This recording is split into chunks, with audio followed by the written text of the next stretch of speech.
When you come to school in America as an international student, some of the first, best, and if you are lucky, lifelong friends you are going to make are going to be other international students from other countries. Of course, you're also going to make some American friends, but those will take time to make.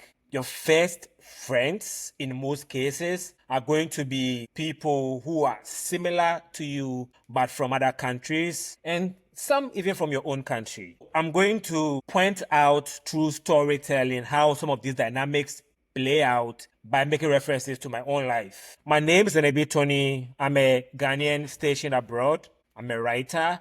That is why I'm going to use stories to communicate some of these ideas to you. And I'm going to call this series How to Be an International Student. And this first episode is Making Friends. This week I was thinking about my friend from Iran. I remember a conversation we had. She was like, "Do you ever feel stuck?" And my response was, "What do you mean?" And she said, like, "You are stuck in this country, you can't go back." And I knew exactly what she meant. She meant she was experiencing homesickness, but she is involved in a project right now which is schooling, which makes it impossible for her to act on that homesickness. And I related to that feeling. So I told her the story of when I first experienced that feeling of being stuck. It was my first month in America, and I was taking a walk one evening, and it hit me that, yo, I can't just wake up and go back to Ghana. So when I lived in Ghana, I went to St. Peter's boarding school. But whenever I felt like going home, I just went to the sick bay and then tell the nurse that I had sickle cell AS. I am not feeling well. And the nurse will write me a permission I go home. In America, I can't do that because to go home, I need to get on a plane for like thousands of miles. And so that is a feeling that I experience, and somebody from Iran, somebody from Panama, somebody from Jamaica, somebody from Nigeria will experience. If I try to communicate this experience to my friends home in Ghana, they can empathize, but they can't feel what I'm feeling. If I try to explain this to my friends who are Americans, they can empathize, but they don't know the intimate details of my emotions. The only other person who can experience the intimate details of my emotions is somebody who is also an international student in America. This is why you need friends who are also international students. It's not like you are shunning your friends back home. It's like you are blossoming. You are becoming somebody else. So you need somebody who is also becoming somebody else. And when I say you are becoming somebody else, it's not like you are going to deliberately wake up one day and decide that, yo, I'm not going to be the person I was when I was in Ghana. No, it's going to happen, whether you fight it or not. So you must as well embrace it. And when I say whether you fight it or not, I'll give you this example. When I was living in Ghana, I ate banku 7 times a week. I never ate mashed potatoes.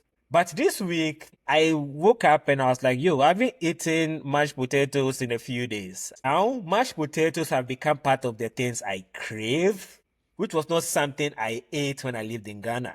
I didn't decide to make mashed potatoes my craving. I just had mashed potatoes, and now it's part of my cravings. The same thing is going to happen to you. Things about you is going to change. And the people who knew you before you came here are going to notice that change even before you do. Sometimes they embrace it with you. Sometimes it's going to take them some time to accept who you are becoming. I hate to break this bad news to you. You are going to lose some friends. And those friends you are going to lose are not bad friends. Sometimes it's just the change in timing. So for example, before I came to America, I had 2 sets of friend groups in Ghana, Sam 23 and NDB. Those friend groups, we used to meet up every maybe holiday. We go to Bloomberg or something. Now, 6 March is not a holiday in the US. So they are going to Bloomberg, posting pictures, and I'm having FOMO. It's not like I deliberately decided not to hang out with my friends anymore. I just can't. So FOMO will happen. And the people who are going to experience that FOMO with you are the friends you make here. who are also experiencing that FOMO with their friend group in different countries. That is why, again, you need these friends. How do you deal with this change? Let me share this story with you. So let me tell you how I made my first friend in America. She was from Jamaica, and I posted a video earlier this week explaining how student visa works. And when you come here, you are going to have something called immigration basic within your first 24 hours in the US. But when I came here, I got to my state I live in from Atlanta around 3 a.m. So I was late for my immigration basic because it was 9 a.m. I got there around 9:15. Yes, you have to be mindful of time. So I had to be scheduled for the next day. And when I was scheduled for the next day, I went ahead and got my student ID, got my state ID, which is also something you would be told about during immigration basic. So I got these two IDs. And so when we went to the immigration basic the next day, this lady from Jamaica, when we were talking, I said, oh, I already got my student ID and I've already got my state ID. And she was like, already? When did you get here? And I said, well, just yesterday. And you did all that within one day? And I said, yeah. So from the immigration basic, I was supposed to go to the clinic to check on my vaccinations. She didn't have to do that because Jamaica and the US use the same vaccine schedules as children. So I was in the clinic and the guy who did our immigration basic, the immigration officer came to me and was like, yo, the Jamaican said she wants you to be the one to take her to get the ID because he's supposed to be take them to get the ID. And I said, okay, sure, I'll do that. And so that's how I made my first friend. There are 3 principles here. 3 ways to make a friend. Be the first to say hello, even if it's awkward. She spoke up to me when I said I had my ID already. And also, I spoke up to say I have my ID. I didn't have to volunteer that information. I did. So I spoke up. Picking up helps people to notice you. And being modest, when we're growing up in Ghana, we're told it's a good thing. But as an adult, you're going to realize that people who are charismatic, people who speak up, tend to get ahead. So, speak up. Number 2, show up repeatedly to places, but we'll get back to that. And number 3, ask for help or offer it. She wanted me to take her to get the ID because she wanted me to be the one to help her. That is a way you make friends. Asking for help or offering help. As a guy, the way you get to make friends is offering help. As a lady, because I'm sorry, chivalry, the way you make a friend is by asking for help. And you'll be thinking, well, I'm not a very outgoing person. I'm a quiet person. I don't want to be the person doing all this. I want people to come to me. I remember one of my friends from Ghana, she is a Nigerian student. I went to Central University with her. And before she came to Central University, she went to Kwame Nkrumah University of Science and Technology. And she told me that something happened just before she came to Central University that changed her. What happened was she needed a letter of recommendation from one of her professors or her lecturers from KNUST. And the lecturer is somebody that taught her 4 classes. So 2 semesters in 2 years. The lecturer taught her. She went to this lecturer because she felt like the lecturer would know her just because she was in the class. And the lecturer said, you were in my class? And she said, yes, I was in 4 classes. She was like, I don't know you. And she realized in that moment that somebody she thought would know her just because she was there didn't know her. She made it a point that when she came to Central University, she's going to be different from who she was. So she embraced the change. By the time we finished Central University, she had more friends in Central University than I did. And I'm the outgoing person. And recently we're talking and she was like, you know what I realized? I have more friends than you. And you are the outgoing person. I'm like, yes. Because she took a deliberate step to make friends. She did that. And that benefited her. Making friends have an eternal benefit for you as a person. That is why you have to understand that you are coming here. You are a different person from who you are in your country. If you come to America from Ghana or Nigeria or wherever you are coming from, people here don't know you. So they didn't know you were a quiet person back at home. So nobody here is going to look at you and say you've changed. So you can change, make it a point to become more outgoing.